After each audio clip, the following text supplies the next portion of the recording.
तो देश की सर, दिशा में जाएगा। हमारा नहीं बोलने दीजिए। नहीं सुनिए, मेरा डेटा नहीं है। नहीं सुनिए, और इस तरह से नहीं प्रश्न करते एक आपको। सवाल आखिरी ले लीजिए कि लखीमपुर वाली घटना में मेरे को बता नहीं, हम उस पर कोई काम जैसे छोड़ दीजिए इस सबको, आप सब लोग बता दीजिए। मजे में सर, जानते हैं, इतना कांग्रेस मैंने बोल दिया बस। हमेशा खुल के बात करती है सर बीजेपी, तो आप बता दीजिए थोड़ा सा। नमस्कार, मैं इस वक्त मौजूद हूँ जंतर मंतर पे और आज जो है हमारे यशस्वी प्रधानमंत्री जी का जन्मदिन है और आज जन्मदिन यहाँ पर मनाया गया। विजय सोनकर शास्त्री जी हैं हमारे साथ। शास्त्री जी बताइए, आज आपने प्रधानमंत्री के जन्म दिवस पर रामस्तुति भी पढ़ी और रामस्तुति पूरी नहीं हो पाई। खैर, मैं ये पूछना चाहता हूँ कि जो भी बातें प्रधानमंत्री जी के बारे में आजकल कही जा रही हैं, ट्विटर पर ट्रेंड चल रहा है कि बेरोजगारी दिवस है आज, प्रधानमंत्री का जन्मदिन नहीं है, उसके बारे में क्या कहेंगे? नहीं, जरा आप इसको अपने प्रश्न को और स्पष्ट करिए। राम स्तुति क्या है? राम स्तुति पढ़ी ना अभी आपने? यहाँ पे राम स्तुति पढ़ी गई ना? मेरा कहना है कि हमने नहीं, हाँ। ये पूरे समाज में पढ़ा और हाँ। जहाँ तक मोदी जी की बात है, हाँ। तो मोदी जी के कार्यों को अगर लोग, इस देश के लोग बहुत बखूबी समझ रहे हैं, हाँ। और ख़ास तौर से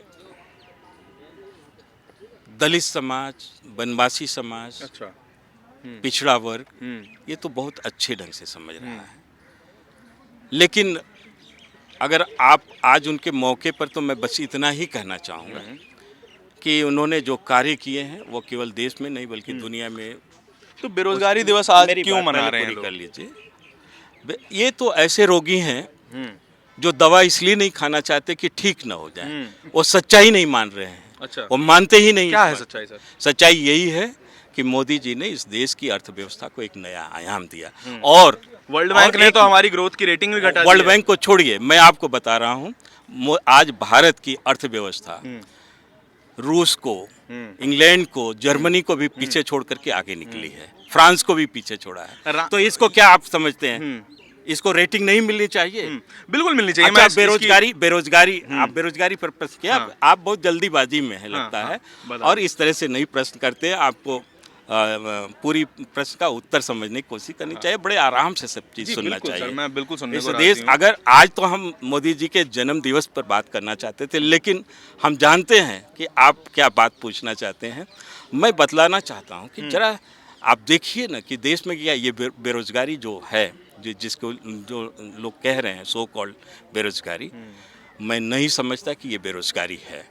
ये बेरोजगारी तो उनके बेरोजगार लोगों के मानसिकता की बेरोजगारी है, वरना ये देश जिस त्रासदी से गुजरा लोग काम नहीं करना चाह रहे हैं, ये कह रहे हैं। अच्छे नहीं, ऐसा नहीं कह रहे हैं आप। गलत बात मत बोलिए, और आप लोग इस तरह से गलत बात बोलेंगे पत्रकार होकर के, तो देश की दिशा में जाएगा। हमारा नहीं बोलने दीजिए। नहीं सुनिए, मेरा डेटा नहीं है। नहीं सुनिए, मैं नहीं आप लोग कहाँ बोल रहे हैं? आप कहाँ बोल रहे हैं? आप लोग नहीं, अरे छोड़ दीजिए। नहीं, हम आपसे बात करेंगे सर थोड़ी देर। आप इनसे बात में बात कर लीजिए। जी जरूर। मैं ये कह रहा हूँ, एक मिनट, इनकी बात अभी पूरी हुई? इनकी बात हो गई पूरी, अगर आप मानते हैं। इन्होंने बेरोजगारी की बात करी है और इन्होंने क्रॉस क्वेश्चन किया है। हम यहाँ पर ये बाइट ले रहे हैं और मैं इनको बाइट दे रहा हूँ। जब तक सेटिस्फाइड नहीं होंगे तब तक मैं बात करने की जी सर, इसीलिए मैं इनको कह रहा हूँ कि आराम से बात कीजिए। सर मेरा सवाल नहीं है, तथ्य पर बात करें। मैं तथ्य पर बात करता हूँ। मेरा सवाल नहीं है, क्योंकि सरकार की ही एजेंसी का एक डेटा है, वो ये बताता है कि 49 सालों में सबसे ज़्यादा बेरोजगारी इस देश में है।